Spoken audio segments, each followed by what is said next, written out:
नमस्कार दोस्तों, welcome to current धमाका। आज के वीडियो में बात करते हैं हम 7 दिसंबर 2021 से जुड़े हुए सभी करंट अफेयर्स की। तो चलिए बिना समय गवाए बढ़ते हैं फर्स्ट क्वेश्चन की तरफ। अंतर्राष्ट्रीय नागरिक उड्डयन दिवस किस तिथि को मनाया जाता है? आंसर है 7 दिसंबर।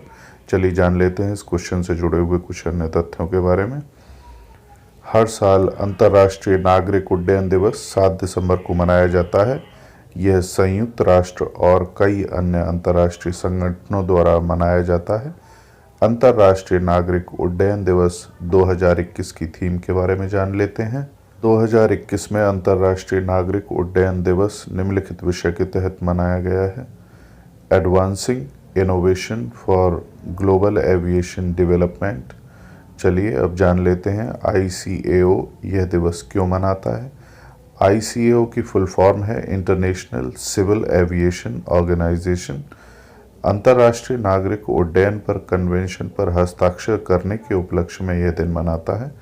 7 दिसंबर 1944 को शिकागो में इस पर हस्ताक्षर किए गए थे। इस सम्मेलन के तहत ICAO की स्थापना की गई थी। यह एक संयुक्त राष्ट्र एजेंसी है जो हवाई यात्रा का समन्वय करती है। अंतर्राष्ट्रीय नागरिक उड्डयन पर सम्मेलन ने विमान पंजीकरण, हवाई क्षेत्र सुरक्षा, स्थिरता और सुरक्षा के लिए नियम स्थापित किए। चलिए अब बात कर लेते हैं ICAO की भूमिका के बारे में। अंतर्राष्ट्रीय नागरिक उड्डयन दिवस 1994 को ICAO, जो कि अंतर्राष्ट्रीय नागरिक उड्डयन संगठन है, इसके द्वारा मनाया जाता है। यह संयुक्त राष्ट्र की एक विशेष एजेंसी है। ICAO उड़ान निरीक्षण, हवाई नेविगेशन, सीमा पार प्रक्रियाओं से संबंधित प्रथाओं की सिफारिश करता है। यह हवाई दुर्घटनाओं की जांच के प्रोटोकॉल को परिभाषित करता है। ICAO का तकनीकी निकाय एयर नेविगेशन कमीशन है। जान लेते हैं इसकी आवश्यकता क्या है। संयुक्त राष्ट्र के अनुसार 120 मिलियन से अधिक यात्री दैनिक आधार पर हवाई यात्रा करते हैं। हवाई यात्रा उद्योग 65.5 मिलियन नौकरियों का समर्थन करता है। यह दिन वैश्विक कनेक्टिविटी में सुधार के लिए विमानन के महत्व पर प्रकाश डालता है। इस प्रकार अंतर्राष्ट्रीय नागरिक उड्डयन दिवस मनाना महत्वपूर्ण है। चलिए अब बढ़ते हैं नेक्स्ट क्वेश्चन की तरफ। किस देश की सरकार ने हाल ही में ओलंपिक 2022 के बहिष्कार की घोषणा की थी? आंसर है अमेरिकी सरकार। जान लेते हैं इस क्वेश्चन से जुड़े हुए कुछ तथ्यों के बारे में। अमेरिकी सरकार ने हाल ही में ओलंपिक 2022 के बहिष्कार की घोषणा की थी। ओलंपिक 2022 का आयोजन बीजिंग में किया जाएगा। अमेरिका ने कहा कि चीन के मानवाधिकार अत्याचार उसके बहिष्कार का मुख्य कारण है। अमेरिका ने बहिष्कार को राजनीतिक बहिष्कार का नाम दिया है। राजनीतिक बहिष्कार क्या है ये जान लेते हैं। इसका मतलब है कि अमेरिका ओलंपिक में भाग लेने के लिए कोई आधिकारिक या राजनयिक प्रतिनिधित्व नहीं भेज रहा है। हालांकि अमेरिका अमेरिकी एथलीटों को ओलंपिक में भाग लेने की अनुमति दे रहा है। अमेरिका ओलंपिक 2022 का बहिष्कार क्यों कर रहा है इसके बारे में जानते हैं। अमेरिका चीन के निम्नलिखित मानवाधिकारों के अत्याचारों का बहिष्कार कर रहा है। नंबर 1, ताइवान और तिब्बत में स्थिति। दूसरा है हांगकांग में कार्रवाई। और तीसरा जिनजियांग में अल्पसंख्यक मुस्लिम उइगरों के साथ दुर्व्यवहार। ऐसा 1980 में भी एक बार पहले अमेरिका बहिष्कार कर चुका है ओलंपिक खेलों का। जान लेते हैं इसके बारे में। इससे पहले अमेरिका ने 1980 में ओलंपिक का पूरी तरह से बहिष्कार किया था। तब बहिष्कार अफगानिस्तान में सोवियत संघ की सैन्य उपस्थिति के विरोध में था। दिसंबर 1979 में सोवियत सैनिकों ने अफगान कम्युनिस्ट सरकार का समर्थन करते हुए अफगानिस्तान पर आक्रमण किया। सोवियत तब 1989 तक अफगानिस्तान में रहा। 1980 में लगभग 60 देशों ने अमेरिका के साथ ओलंपिक में भाग लेने से इनकार कर दिया। इसमें चीन, जापान, कनाडा, इजराइल और पश्चिम जर्मनी शामिल थे। चलिए अब जान लेते हैं ओलंपिक मेजबान शहर कैसे चुने जाते हैं। विश्व के प्रमुख शहर अंतर्राष्ट्रीय ओलंपिक समिति के लिए हर 2 साल में प्रतिस्पर्धी बोली लगाते हैं। यह खेलों से 7 साल पहले किया जाता है। आईओसी तब यह जांचने के लिए कठोर ऑडिट करता है कि बोली लगाने वाले शहर मेजबानी करने में सक्षम हैं या नहीं। इसका कारण यह है कि शहर में बड़ी संख्या में खिलाड़ी, सरकारी प्रतिनिधियों के रहने के लिए व्यवस्था करनी पड़ती है तथा उन्हें सुरक्षा आदि प्रदान करना पड़ता है। इन कारकों और बोली के आधार पर सदस्य अपना वोट देते हैं और विजेता शहर खेलों की मेजबानी करता है। चलिए आगे बढ़ते हैं नेक्स्ट क्वेश्चन की तरफ। नई मंजिल योजना किस मंत्रालय द्वारा शुरू की गई है? आंसर है अल्पसंख्यक मामलों के मंत्रालय द्वारा। जान लेते हैं इस क्वेश्चन से जुड़े हुए कुछ मुख्य बिंदुओं के बारे में। नई मंजिल योजना अल्पसंख्यक मामलों के मंत्रालय द्वारा 2015 में शुरू की गई थी। इस योजना का मुख्य उद्देश्य अल्पसंख्यक युवाओं को रोजगार योग्य कौशल से लैस करना है। दिसंबर 2021 तक 6,57,802 अल्पसंख्यकों ने योजना के तहत कौशल विकास प्रशिक्षण प्राप्त किया। जान लेते हैं नई मंजिल योजना से जुड़े हुए कुछ अन्य बिंदुओं के बारे में। यह योजना मुख्य रूप से 17 से 35 वर्ष के आयु वर्ग के अल्पसंख्यक युवाओं पर केंद्रित है। वे स्कूल छोड़ने वाले और मदरसों जैसे सामुदायिक शिक्षा संस्थानों में शिक्षित युवा हैं। चयनित युवाओं को नई मंजिल योजना के तहत प्रमाणन के साथ कौशल प्रशिक्षण भी दिया जाता है। यह योजना युवाओं को संगठित क्षेत्र में बेहतर रोजगार तलाशने में मदद करती है। इस योजना में अल्पसंख्यक लड़कियों के लिए 30% सीट आरक्षित हैं।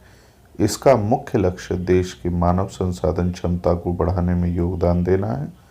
उपरोक्त उद्देश्यों को प्राप्त करके इस योजना का उद्देश्य मेक इन इंडिया और आत्मनिर्भर भारत अभियान को राष्ट्रीय आकांक्षाओं को साकार करना है। चलिए जान लेते हैं योजना किन अल्पसंख्यक समुदायों को लक्षित करती है। यह अधिसूचित अल्पसंख्यक समुदायों को लक्षित करती है। वे बौद्ध, मुस्लिम, सिख, जैन, ईसाई और पारसी हैं। इसमें गैर अधिसूचित समुदाय भी शामिल हैं। गैर अधिसूचित समुदाय वे हैं जो सामाजिक और आर्थिक रूप से पिछड़े हैं। वे अल्पसंख्यक समुदाय नहीं हैं। यह मुख्य रूप से उन युवाओं को लक्षित करता है जिनके पास उचित स्कूल छोड़ने का प्रमाण पत्र नहीं है। एक संगठित क्षेत्र में बेहतर रोजगार पाने के लिए प्रमाण पत्र अनिवार्य होता है। जान लेते हैं कुछ इसी प्रकार की अन्य योजनाओं के बारे में। सीखो और कमाओ, यह एक प्रकार की योजना है। यह एक placement linked skill development scheme है। इसका उद्देश्य 14 से 45 वर्ष के आयु वर्ग के अल्पसंख्यक युवाओं को कौशल प्रदान करना है। इसमें योग्यता, बाजार की क्षमता और आर्थिक प्रवृत्तियों के आधार पर आधुनिक और पारंपरिक कौशल शामिल हैं। यह महिला लाभार्थियों के लिए कुल आवंटन का 33% आरक्षित रखता है। एक अन्य स्कीम है उस्ताद। उस्ताद का अर्थ upgrading the skills and training in traditional arts और क्राफ्ट्स फॉर डेवलपमेंट है। इसका उद्देश्य अल्पसंख्यक समुदायों की पारंपरिक कला और शिल्प की समृद्ध विरासत को बढ़ावा देना और संरक्षित करना है। एक अन्य स्कीम के बारे में जानते हैं, हमारी धरोहर योजना। इस योजना का उद्देश्य देश में अल्पसंख्यक समुदायों की संस्कृति, प्रथाओं, विश्वासों, रीति रिवाजों और परंपराओं को संरक्षित करना है। अन्य स्कीम है एक प्रधानमंत्री जन विकास कार्यक्रम। इसके बारे में जानते हैं। इसका उद्देश्य मुख्य रूप से शिक्षा और स्वास्थ्य में अल्पसंख्यक समुदायों को बेहतर बुनियादी ढांचा सुविधाएं प्रदान करना है। अन्य योजना है नया सवेरा योजना। प्रतियोगी परीक्षाओं की तैयारी कर रहे अल्पसंख्यक समुदाय के छात्रों को सशक्त बनाने का लक्ष्य है इस योजना के माध्यम से। चलिए बढ़ते हैं आज के नेक्स्ट क्वेश्चन की तरफ। 6 दिसंबर 2021 को रूस के राष्ट्रपति व्लादिमीर पुतिन ने किस देश का दौरा किया? आंसर है भारत। आप सभी लोग जानते होंगे। चलिए तो इस मुलाकात और इस शिखर सम्मेलन से जुड़े हुए कुछ अन्य महत्वपूर्ण बिंदुओं के बारे में चर्चा कर लेते हैं। 6 दिसंबर 2021 को रूस के राष्ट्रपति व्लादिमीर पुतिन ने भारत का दौरा किया। उन्होंने अपने समकक्ष नरेंद्र मोदी के साथ 21वें भारत रूस शिखर सम्मेलन में भाग लिया। उनकी यात्रा के दौरान भारत और रूस ने 28 समझौतों पर हस्ताक्षर किए। उनमें से कुछ अर्धगोपनीय थे। इस प्रकार विदेश मंत्रालय ने इन सभी के विवरण जारी नहीं किए। जान लेते हैं इस शिखर सम्मेलन से जुड़े हुए कुछ मुख्य बिंदुओं के बारे में। दोनों देश सैन्य तकनीकी सहयोग को और 10 वर्षों तक बढ़ाने पर सहमत हुए। वर्तमान में इस सहयोग के तहत स्वदेशी उत्पादन में T-90 टैंक, MiG-29 के विमान और Su-30 MKI मिग का अपग्रेडेशन और मल्टी बैरल रॉकेट लॉन्चर स्मर्च की आपूर्ति शामिल है। भारत और रूस दोनों वर्तमान में 5वीं पीढ़ी के लड़ाकू विमान और बहुभूमिका परिवहन विमान विकसित कर रहे हैं।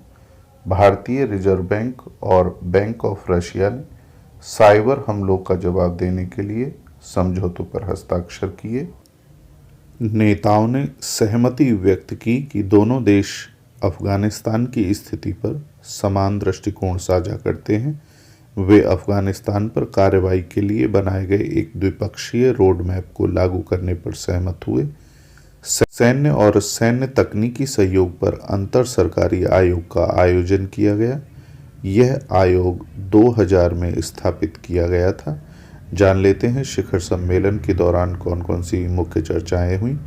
दोनों नेताओं ने अंतर्राष्ट्रीय उत्तर दक्षिण परिवहन गलियारे और चेन्नई व्लादिवोस्तोक पूर्वी समुद्री गलियारे जो प्रस्ताव के तहत है इसके बारे में भी चर्चा की। रूस ने अफगानिस्तान पर दिल्ली घोषणा का स्वागत किया। भारत ने नाम में पर्यवेक्षक के रूप में शामिल होने पर रूस को बधाई दी और रूस ने संयुक्त राष्ट्र सुरक्षा परिषद में भारत की सदस्यता के लिए बधाई दी। चलिए अब बढ़ते हैं नेक्स्ट क्वेश्चन की तरफ। हाल ही में किस राजनीतिज्ञ को 4 वर्ष के लिए कारावास की सजा दी गई है? आंसर है आंग सान सू की। जान लेते हैं इनके बारे में कुछ महत्वपूर्ण तथ्य। आंग सान सू की म्यांमार की राजनीतिज्ञ हैं। वह नोबेल शांति पुरस्कार विजेता हैं। 6 दिसंबर 2021 को म्यांमार की विशेष अदालत ने उन्हें कोरोना वायरस प्रतिबंधों का उल्लंघन करने के लिए 4 साल की जेल की सजा सुनाई। इससे दुनिया भर में आलोचनाओं को आकर्षित किया। जानते हैं आंग सान सू की कौन है। आंग सान सू की ने 2016 और 2021 के बीच म्यांमार के स्टेट काउंसलर के रूप में कार्य किया। यह पद प्रधानमंत्री पद के बराबर है। वह आंग सान की सबसे छोटी बेटी हैं। आंग सान म्यांमार के राष्ट्रपति माने जाते हैं। उन्हें 1989 में चुनाव से पहले हिरासत में ले लिया गया था और 15 साल के लिए घर में नज़रबंद कर दिया गया था। इसने उन्हें दुनिया के सबसे प्रमुख राजनीतिक कैदियों में से एक बना दिया। आंग सान सू की नेशनल लीग फॉर डेमोक्रेसी की नेता हैं। म्यांमार की सेना के पास संसद की कुल सीटों का 25% हिस्सा है। 2021 में नवनिर्वाचित सांसदों को संसद का पहला सत्र आयोजित करना था। चुनाव में मतदान धोखाधड़ी का हवाला देते हुए सेना ने सत्र से ठीक पहले आपातकाल की स्थिति लागू कर दी थी। आपातकाल के माध्यम से सेना ने तख्ता पलट में सत्ता हथिया ली। 1948 में ब्रिटिश शासन से आज़ादी के बाद म्यांमार में सेना ने तीसरी बार सत्ता हथिया ली है। इस तख्ता पलट के बाद आंग सान सू की को हिरासत में ले लिया गया था। ऐसे परिदृश्य जहां सेना सत्ता हथिया लेती है उसे तख्ता पलट या कू की स्थिति कहा जाता है। चलिए अब जान लेते हैं 8888 विद्रोह के बारे में, जिसको 8888 अपराइजिंग कहा जाता है। आंग सान सू की 8888 विद्रोह के माध्यम से प्रसिद्ध हुई। 8888 विद्रोह को जनशक्ति विद्रोह भी कहा जाता है। इसमें पूरे म्यांमार में विरोध प्रदर्शनों की एक श्रृंखला शामिल है। यह बिना मुआवजे के करेंसी नोटों को वापस लेने, पुलिस की बर्बरता, आर्थिक कुप्रबंधन, अधिनायकवादी शासन, भ्रष्टाचार के कारण हुआ। जान लेते हैं आंग सान सू की को हाल ही में जेल की सज़ा क्यों दी गई। उन्हें 2 आरोपों के लिए जेल की सज़ा सुनाई गई थी। वे जनता को म्यांमार की सेना के खिलाफ और कोविड-19 प्रोटोकॉल के उल्लंघन के लिए भी उकसा रही हैं, ऐसा उन पर आरोप लगाए गए। वर्तमान में वे 11 आरोपों का सामना कर रही हैं, जिसमें अधिकतम 102 साल की कैद की सजा हो सकती है। उनके खिलाफ अन्य प्रमुख विवादास्पद मामले इस प्रकार हैं: उनके सुरक्षा गार्डों द्वारा वॉकी टॉकी का कथित उपयोग, दूसरा है हेलीकॉप्टर खरीदने का परमिट देने में भ्रष्टाचार और आधिकारिक गोपनीयता अधिनियम का उल्लंघन। चलिए अब बढ़ते हैं आज के नेक्स्ट क्वेश्चन की तरफ। 6 दिसंबर 2021 को संयुक्त राष्ट्र विकास कार्यक्रम UNDP ने किस मंत्रालय के साथ एक समझौता ज्ञापन पर हस्ताक्षर किए? आंसर है आवास और शहरी मामलों के मंत्रालय। चलिए जान लेते हैं इस क्वेश्चन से जुड़े हुए कुछ अन्य महत्वपूर्ण तथ्यों के बारे में। 6 दिसंबर 2021 को आवास और शहरी मामलों के मंत्रालय और संयुक्त राष्ट्र विकास कार्यक्रम UNDP ने एक समझौता ज्ञापन पर हस्ताक्षर किए। स्वच्छ भारत मिशन शहरी 2.0 के तहत इस समझौते पर हस्ताक्षर किए गए। देश में कचरा प्रबंधन क्षेत्र को मजबूत करने के लिए इस पर हस्ताक्षर किए गए। जान लेते हैं समझौते के बारे में। इस MOU के तहत UNDP देश में 75 स्मार्ट स्वच्छता केंद्र स्थापित करने में मदद करेगा। साथ ही UNDP अनौपचारिक कचरा बीनने वालों को एकत्र करने में भारत की मदद करेगा। यह उन्हें सरकारी कल्याणकारी योजनाओं से जोड़ने में भारत का सहयोग करेगा। इस समझौता ज्ञापन में अपशिष्ट प्रवाह का डिजिटलीकरण और स्वच्छता केंद्रों में गतिविधियों को सुव्यवस्थित करना भी शामिल है।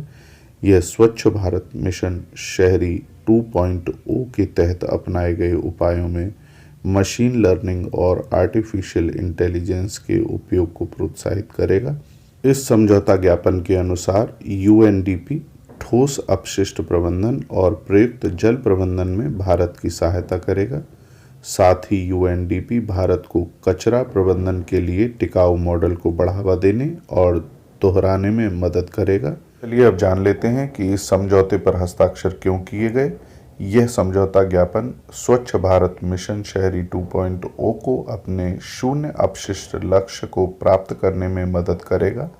साथ ही अनौपचारिक कचरा बीनने वालों के जीवन में सुधार लाने के लिए इस पर हस्ताक्षर किए गए। MOU के महत्व को जान लेते हैं। ठोस अपशिष्ट प्रबंधन स्वच्छ भारत मिशन शहरी का मुख्य फोकस है। यह नगरपालिका ठोस कचरे के वैज्ञानिक प्रसंस्करण और कचरे के स्रोत पृथक्करण पर केंद्रित है। यह समझौता ज्ञापन ठोस अपशिष्ट प्रबंधन को और मजबूत करेगा। जान लेते हैं इससे भारत को कैसे फायदा होगा। यह शहरों को कचरा मुक्त बनाने के अपने दृष्टिकोण को प्राप्त करने में भारत की सहायता करेगा। यह स्वच्छ भारत मिशन शहरी 2.0 के उद्देश्य से 100% अपशिष्ट प्रसंस्करण प्राप्त करने में मदद करेगा। समझौता ज्ञापन का उद्देश्य शहरी भारत में स्वच्छ हवा, स्वच्छ जल, स्वच्छ भूमि के दृष्टिकोण को साकार करना है।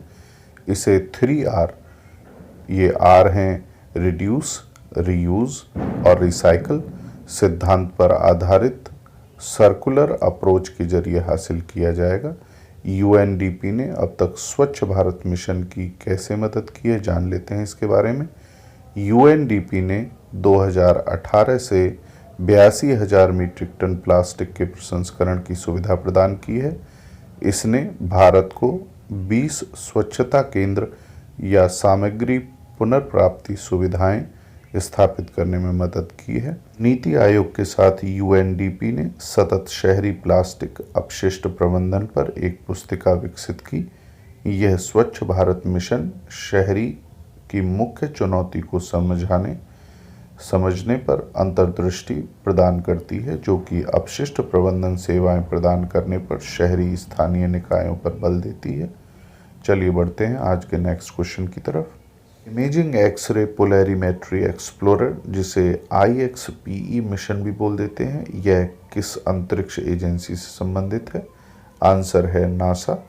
जान लेते हैं इस क्वेश्चन से जुड़े हुए अन्य महत्वपूर्ण बिंदुओं के बारे में।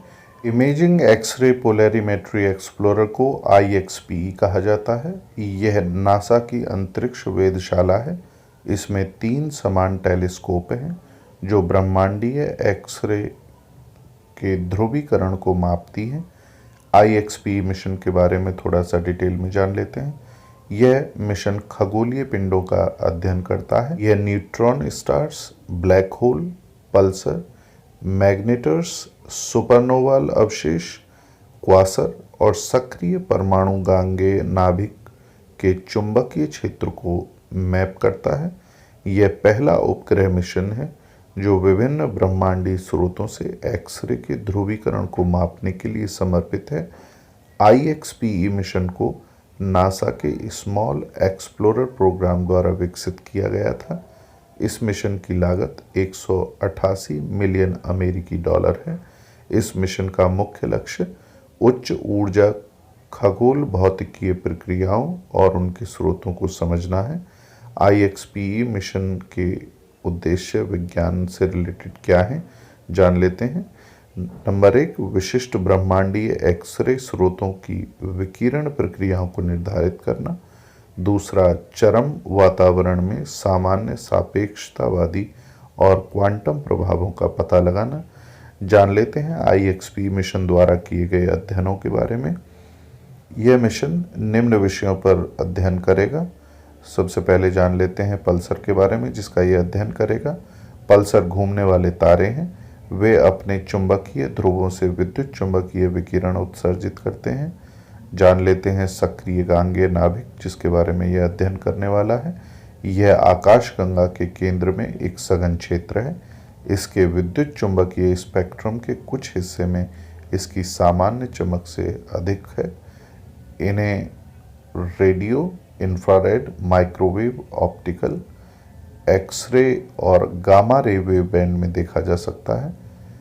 एक्सरे बाइनरीज के बारे में जानते हैं, जिसके बारे में यह अध्ययन करेगा। एक्सरे बाइनरीज बाइनरी स्टार्स हैं जो एक्सरे में चमकदार होते हैं। सुपरनोवा अवशेष के बारे में भी यह अध्ययन करने वाला है। सुपरनोवा अवशेष वे संरचना है जो सुपरनोवा में एक तारे के विस्फोट से बनती हैं। पल्सर पवन निहारिकाओं के बारे में जान लेते हैं, जिसके बारे में यह मिशन अध्ययन करेगा। यह एक प्रकार की निहारिका है जो सुपरनोवा अवशेष के अंदर पाई जाती है। नेक्स्ट है गैलेक्टिक सेंटर, जिसके बारे में ये अध्ययन करेगा मिशन। यह मिल्की वे गैलेक्सी का घूर्णन केंद्र है, जिसको हम गैलेक्टिक सेंटर बोल देते हैं। आइए अब जान लेते हैं इस मिशन से जुड़े हुए टेलीस्कोप के बारे में। इस मिशन में 3 टेलीस्कोप हैं और ये तीनों ही ब्रह्मांडीय एक्सरे के ध्रुवीकरण को मापने के लिए डिज़ाइन किए गए हैं। चलिए अब जान लेते हैं इस मिशन के लॉन्च होने की डेट के बारे में। मिशन को 9 दिसंबर 2021 को SpaceX फाल्कन 9 लॉन्च व्हीकल पर लॉन्च किया जाएगा। इसे नासा के कैनेडी स्पेस सेंटर से लॉन्च किया जाएगा। चलिए अब बढ़ते हैं नेक्स्ट क्वेश्चन की तरफ। BWF वर्ल्ड टूर 2021 में PV सिंधु ने कौन सा पदक जीता? आंसर है रजत पदक। चलिए जान लेते हैं इस क्वेश्चन से जुड़े हुए बाकी अन्य महत्वपूर्ण बिंदुओं के बारे में। BWF वर्ल्ड टूर 2021 का फाइनल भारत की PV सिंधु और कोरिया की सेयोंग के बीच हुआ। सेयोंग ने कप जीता और सिंधु ने रजत पदक जीता। BWF वर्ल्ड टूर 2021 के पुरुष एकल में विक्टर एक्सेल्सन ने कप जीता।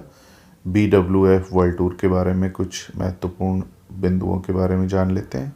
BWF वर्ल्ड टूर एक ग्रेड 2 बैडमिंटन टूर्नामेंट श्रृंखला है। यह BWF बैडमिंटन वर्ल्ड फेडरेशन द्वारा आयोजित किया जाता है। यह एकल, पुरुष और महिला और युगल, जिसमें पुरुष, महिला और मिश्रित, इन में शीर्ष विश्व रैंकिंग वाले खिलाड़ियों में ये आयोजित किया जाता है। खिलाड़ी संबंधी नियम क्या हैं, जान लेते हैं इसके बारे में।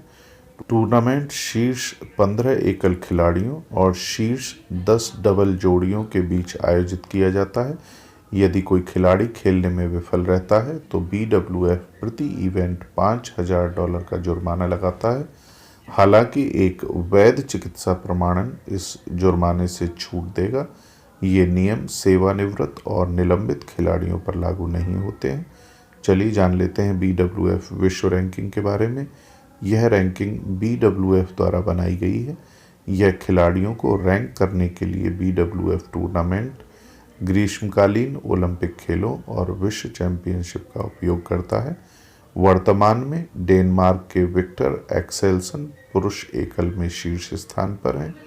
भारत के श्रीकांत 14वें स्थान पर हैं। ताई त्जू यिंग महिला एकल में शीर्ष रैंक पर हैं। PV सिंधु 7वें स्थान पर हैं। युगल वर्ग में भारत के सात्विक साईराज और चिराग शेट्टी 9वें स्थान पर हैं। देशों की विश्व रैंकिंग में भारत 9वें स्थान पर है। चीन शीर्ष पर है। उसके बाद जापान, इंडोनेशिया, थाईलैंड का स्थान है। चलिए अब आगे बढ़ते हैं नेक्स्ट क्वेश्चन की तरफ। हाल ही में भारत और किस देश के बीच 2+2 वार्ता का आयोजन किया गया है? आंसर है रूस। चलिए जान लेते हैं इस क्वेश्चन से जुड़े हुए कुछ महत्वपूर्ण बिंदुओं के बारे में। भारत रूस 2+2 मंत्री स्तरीय संवाद दिसंबर 2021 में नई दिल्ली में आयोजित किया गया। यह दोनों देशों के रक्षा मंत्रियों और विदेश मामलों के मंत्रियों द्वारा आयोजित किया गया। भारत रूस 2+2 वार्ता के बारे में जान लेते हैं। यह भारत और रूस के बीच आयोजित होने वाली 2+2 वार्ता है। इस वार्ता के दौरान दोनों देशों ने अफगानिस्तान में चल रहे हालात पर चर्चा की। इस संवाद ने देशों के बीच सैन्य सहयोग और संयुक्त विकास का विस्तार किया। इसने भारत में सैन्य प्लेटफार्मों के उत्पादन पर भी ध्यान केंद्रित किया। नेताओं ने अफगानिस्तान, पाकिस्तान और ईरान के घटनाक्रम के अलावा क्षेत्रीय और वैश्विक मुद्दों पर भी चर्चा की। भारत का फोकस जान लेते हैं इस पूरे के पूरे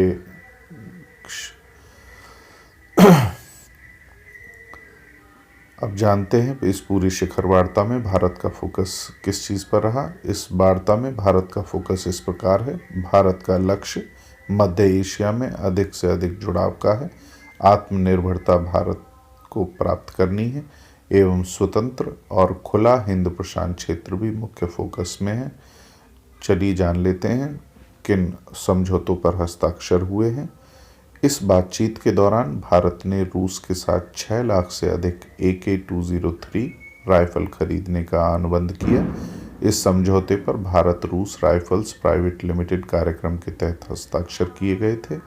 इस समझौते के तहत राइफल का निर्माण अमेठी में एक संयुक्त उद्यम के तहत किया जाएगा। इन राइफल्स का निर्माण 5,000 करोड़ रुपए की लागत से किया जाएगा। क्लाशनिकोव श्रृंखला के छोटे हथियारों के निर्माण के लिए सहयोग पर समझौते में संशोधन के लिए दोनों देशों ने एक संधि पर हस्ताक्षर किए। इस संधि पर 2019 में हस्ताक्षर किए गए थे। इसके तहत देशों को अगले दशक यानी 2021 से 2031 के बीच सैन्य प्रौद्योगिकी सहयोग का विस्तार करेंगे। नेताओं ने तेल, अंतरिक्ष, हेलीकॉप्टर और रक्षा रसद के क्षेत्र में 10 से अधिक समझौतों पर हस्ताक्षर किए। जान लेते हैं इस शिखर वार्ता के महत्व के बारे में। यह संवाद आतंकवाद और हिंसक उग्रवाद जैसी नई चुनौतियों पर भी ध्यान केंद्रित करता है। इन समझौतों से भारत को अपनी क्षेत्रीय सुरक्षा बढ़ाने में मदद मिलती है। Indo Russia rifles private limited के बारे में जान लेते हैं। यह उत्तर प्रदेश के अमेठी में राइफल निर्माण की सुविधा है। यह आयुध निर्माणी बोर्ड और रूस की क्लाशनिकोव का एक संयुक्त उद्यम है। क्लाशनिकोव दुनिया में सबसे अधिक इस्तेमाल की जाने वाली बंदूकों में से एक है। क्लाशनिकोव श्रेणी की बंदूकों को लगभग 72 मिलियन राइफलें प्रचलन में हैं।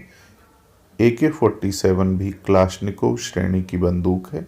AK-19 और AK-204 बंदूक के उन्नत संस्करण हैं।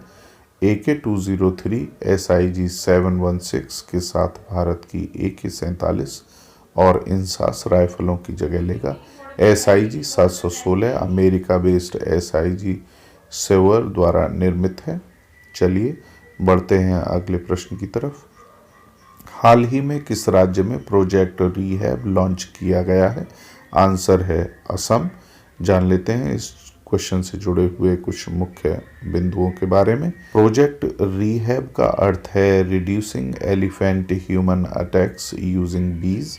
इसे हाल ही में असम में लॉन्च किया गया। प्रोजेक्ट रीहैब क्या है, जान लेते हैं इसके बारे में। प्रोजेक्ट रीहैब मधुमक्खी बाड़ बी फेंस बनाता है।